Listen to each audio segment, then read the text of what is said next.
Então, Scroizer aqui, e no vídeo de hoje eu vou falar sobre Besouro Azul. O filme estreia nessa quinta-feira, dia 17, nos cinemas, e eu já tive a oportunidade de assistir na cabine de imprensa, e por isso esse vídeo ele tá saindo hoje e sem spoilers. E já adianto aqui pra vocês, tem pontos positivos, tem pontos negativos, e a gente vai discutir com bastante detalhes, mas sem spoilers nesse vídeo aqui. Mas antes, não esquece de se inscrever no canal e clicar no sininho pra receber notificação, pra quando tiver um vídeo novo, que eu sempre trago as novidades dos filmes e das séries aqui pra vocês o quanto antes vocês sabem. Bom, gente, aqui no filme a gente acompanha a história de origem do Besouro Azul de Jaime, que tá voltando pra casa cheio de esperança, porque ele finalmente se formou na faculdade e ele tá bastante animado pro futuro e principalmente em busca do seu propósito, mas ele percebe que as coisas não são bem como ele imaginava, principalmente com relação a como tá a sua família. Mas em certo momento ele se depara ali com esse cara velho que escolhe ele pra ser seu hospedeiro e sua vida e da sua família muda completamente. Bom, gente, eu preciso dizer pra vocês que eu tava com as minhas expectativas bem neutras, né? Eu já imaginava, assim, que seria um filme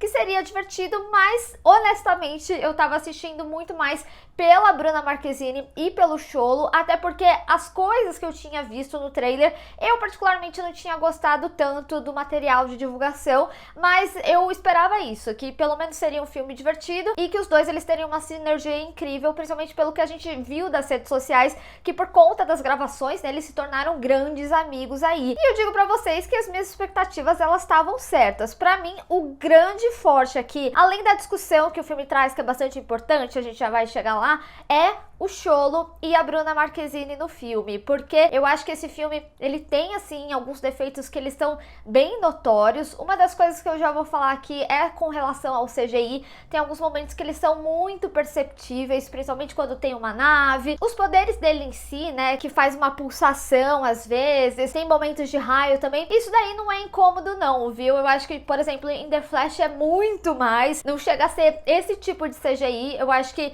funciona aqui dentro da proposta do filme, mas tem algumas coisas que pecam sim, até mesmo um pouquinho ali na caracterização, né, na finalização, pelo menos gráfica, do personagem, que vem numa pegada talvez proposital, até pelo toque de humor que o filme acaba trazendo, mas eu acho que isso também era algo perceptível desde os trailers. No cinema não é muito diferente, ainda mais na tela grande, né? E falando do humor, né, eu preciso dizer aqui, tem coisas sobre o humor que eu acho que são bastante interessantes, porque eles acabam pegando muito da ambientação mexicana ali, que acaba fazendo muito sentido pra gente, pelo que a gente viveu, principalmente pra quem é ali dos anos 80, 90. Às vezes parece até que o filme foi feito pra brasileiro. A gente tem a nossa brasileira lá, mas realmente funciona. Mas eu também preciso falar que, por mais que o filme ele seja bem humorado, é um humor que funciona, mas eu acho que passa do ponto às vezes. Não pelo tipo do humor, mas pela repetição de algumas piadas. Tem determinado momento que você fica, tá, já entendi. E eu acho que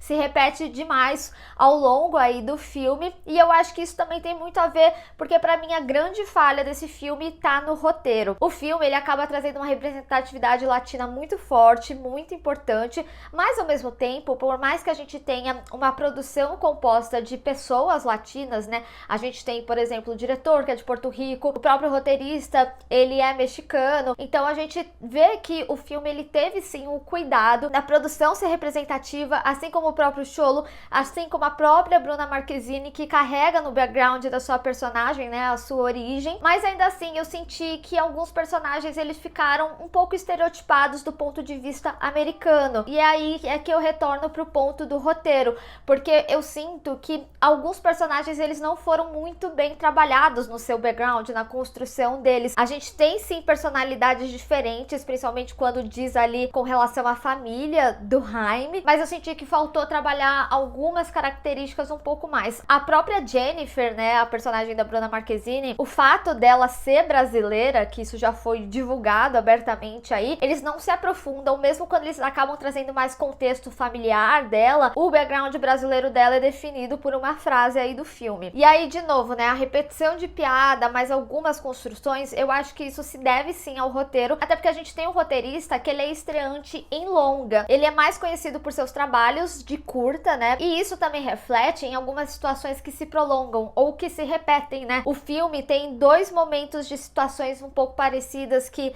a Jenny, ela acaba se envolvendo ali, que eles poderiam, por exemplo, ter simplificado um pouquinho em uma cena só, ao invés de fazer duas, e isso tiraria um pouquinho de tempo do filme, que pra mim foi sentido por conta dessas repetições, seja de piada, seja de contexto. Até porque a gente tem uma proposta aqui em Besouro Azul, que é uma proposta de história relativamente simples, né? A história é basicamente a grande corporação, né, que acaba dominando áreas de lugares e países em desenvolvimento, e é aí que é a parte da representatividade que é realmente importante nesse filme.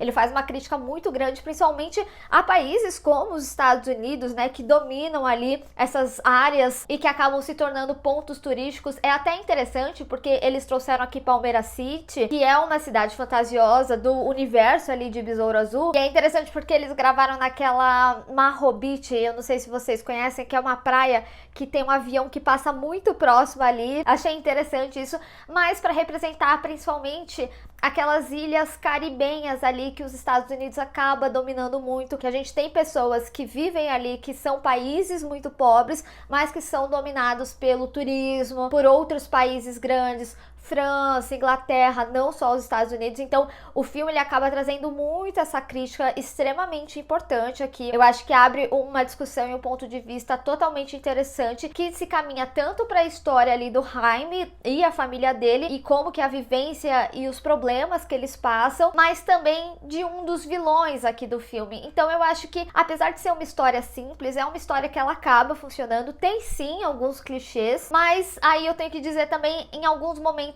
acaba decepcionando por algumas decisões de personagens. Sabe, situações, por exemplo, que o personagem ele se vê em grande perigo e ele continua olhando ali para aquela situação? Então, aqui acontece com frequência. Tem alguns momentos que a gente vê que os personagens eles se enfiam em situações que acabam ficando muito piores pela ausência de atitude deles e não essencialmente pelo grande perigo construído ali naquela situação, sabe? E outro ponto que eu gostei muito aqui da história foi como eles trouxeram a temática de família, que funciona tanto no paralelo ali da história do Jaime e também da Jenny, e como a gente tem famílias diferentes e o que cada uma catalisa aí na história e como as coisas acontecem. Então eu acho que é extremamente importante. E lógico, eu não podia deixar de falar sobre o Xolo e a Bruna Marquezine, que assim, gente, a sinergia deles não é só nas redes sociais, mas também no filme. Pra mim é o ponto alto do filme, é muito bom, é muito gostoso ver esses personagens interagindo entre eles, e eu fiquei bastante surpresa, principalmente porque a Bruna, ela tem o mesmo tempo de tela do Xolo,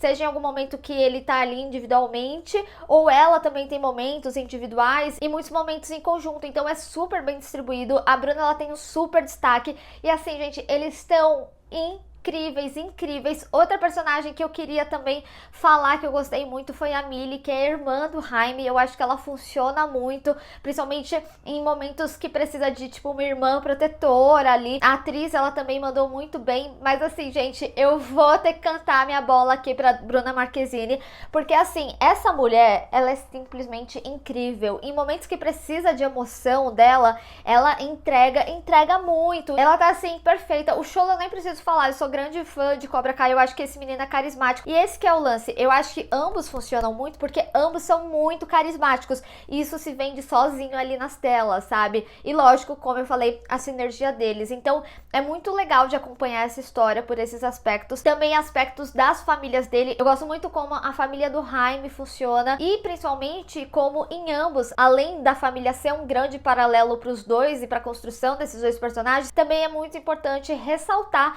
a presença do pai. E é interessante, né? O filme vai sair agora, o Dia dos Pais foi nesse final de semana, porque os pais desses personagens são personagens que moldam as características principais desses personagens e como eles têm suas atitudes e suas descobertas, né? Porque é interessante que o Jaime, ele é um personagem que vem nessa tentativa de descobrir qual que é o objetivo dele, ele acabou de sair da faculdade.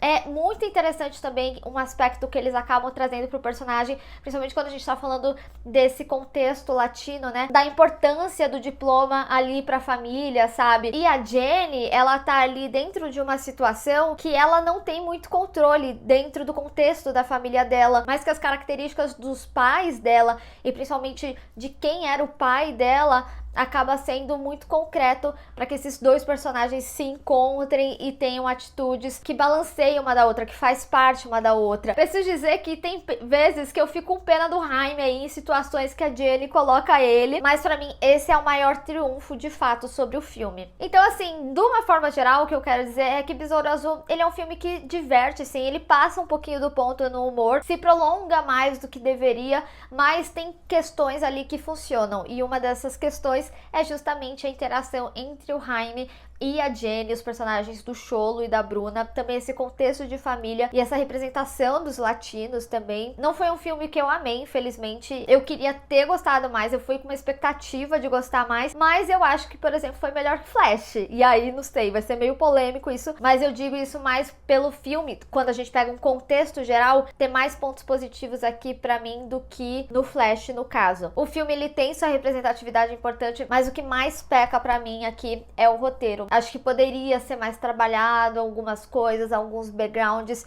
talvez não diminuir o tempo de filme, mas tirar algumas repetições e trabalhar, se aprofundar um pouquinho mais em aspectos que são interessantes, que estão ali e que não são desenvolvidos no filme. E fiquem até o final dos últimos créditos, porque tem 2 cenas pós-créditos. Mas eu quero saber de vocês, quais que são as suas expectativas para Besouro Azul? Vamos discutir. Bem, pessoal, espero que vocês tenham gostado desse vídeo. Não esquece de deixar o seu gostei e compartilhar nas redes sociais, inclusive me segue lá, se inscreve no canal e clica no sininho para receber notificação para quando eu tiver um vídeo novo. Te vejo no próximo.